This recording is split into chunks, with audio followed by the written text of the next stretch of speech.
is underway. Green flag is out. Boogity, boogity, boogity. Let's go racing, boys.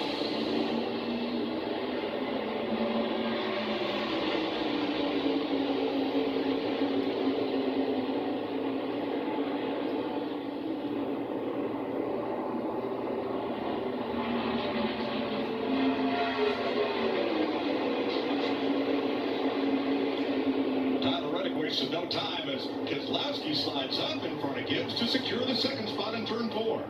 Well, you see Chris Buescher down on the bottom of the racetrack right there, and that's not where you want to be. You want to run these cars on the bottom of the racetrack as little as possible, on the apron as little as possible. You don't want to do that very long because it is going to hurt those tires a lot faster than running that high line. You're spot on, Kevin. What you want to do is do exactly what they're doing. Get this thing sorted out, get single file there and figure your grip level out of this race car. The last thing you want to do is... Trouble got in his wall right there, but running the bottom of the racetrack right there tells me that he's not comfortable running the top of the racetrack either on the way tight side or too free. But either way, you got to figure out how to get this car up the racetrack. This car is, I can't stress how sensitive these cars are to the right line on the racetrack as far as the long run goes. Todd Gilliland, 38, moves up to 11 on Joey Logano.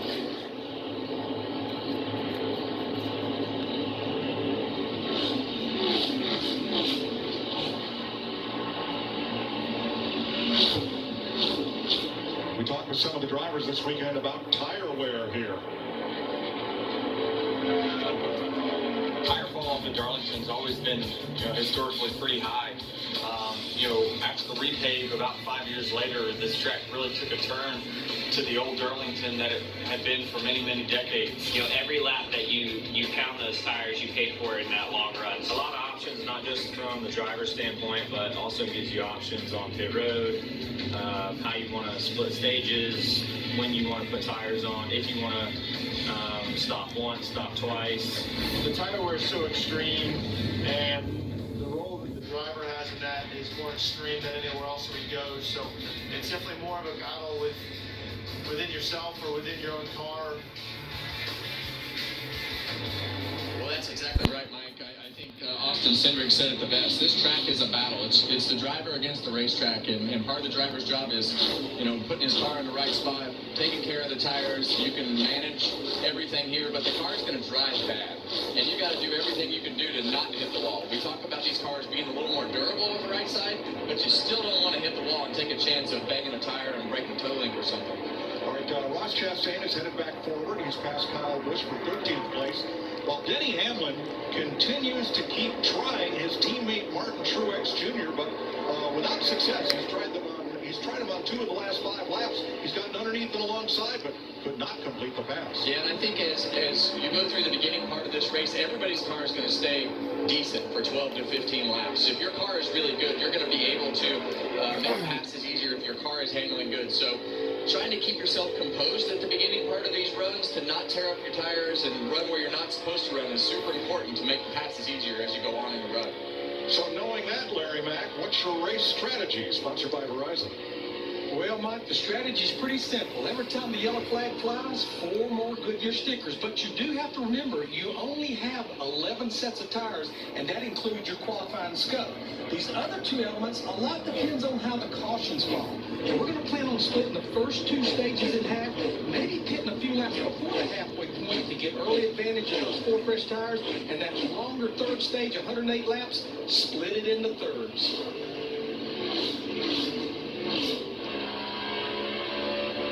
Back from Kyle Busch here. Michael McDowell, who announced this week he would leave Front Row Motorsports at the end of the season, moving over to Spire and Chevrolet because they extended a multi-year deal.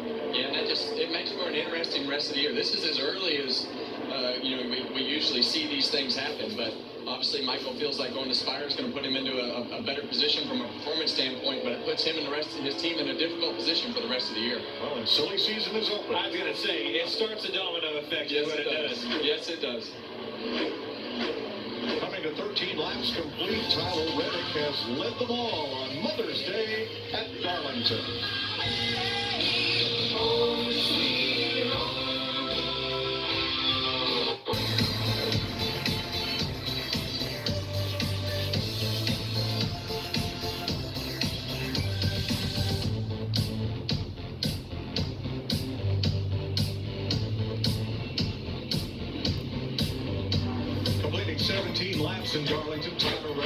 on the pole has led them all.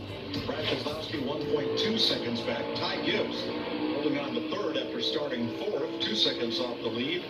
And Kyle Larson up 2 spots from sixth. Tell you what, Seconds back. the gap to the lead is shrinking a little bit. Reddick slipping up 31.18 last time by Keselowski. 31.04, 05 behind him and Gibbs, 06 behind him, Larson. Larry, what do you got? Well, talking about Tyler Reddick, the 45 car that's leading this race right now, we're 18 laps in, over a second three-quarter fall off. This is a mile and a third track with straightaways that are over 1,200 feet. Right now, Tyler Reddick is only full throttle about a third of a lap. 10 seconds of 31 seconds, he's full throttle. He better get a little more full throttle. That 6 car is getting bigger, and Ty Gibbs behind him. They're coming, catching him. So the Xfinity fastest laps of the race were set back at lap 2 and 3. When these tires were fresh, Brad Keselowski has the fastest lap so far at 167.6 miles per hour. Regan? Well, like Brad Keselowski's crew chief Matt McCall was a little concerned this morning about the long run speed of that number 6 car. They made some significant adjustments to try and make the car faster at the end of the runs than what it was yesterday. So far, that appears to be playing out nicely for him as he's turning some good laps right now. But keep an eye on that as this run continues to go. Jamie? Ross Chastain got that big truck series win on Friday night, making his 200th Cup start here today, but off to a little bit of a shaky start, as you guys noted. Got into the wall and came on the radio that I just got too tight and drove it straight in the fence. He lost 4 spots, but the good news for Chastain, as the laps go, he says he's getting a little bit better, not as tight, Mike. Thanks, Jamie. Chastain in 13th, and he's about 12.2 off the lead. All right, guys, we covered who's moving at the front. Keselowski, Gibbs, Larson, all them. Who's not? Chase Elliott. He hasn't made anywhere, folks. Struggling back here mired in traffic with a 9 car. Well, in my opinion, this is really where we're going to see whose cars are good.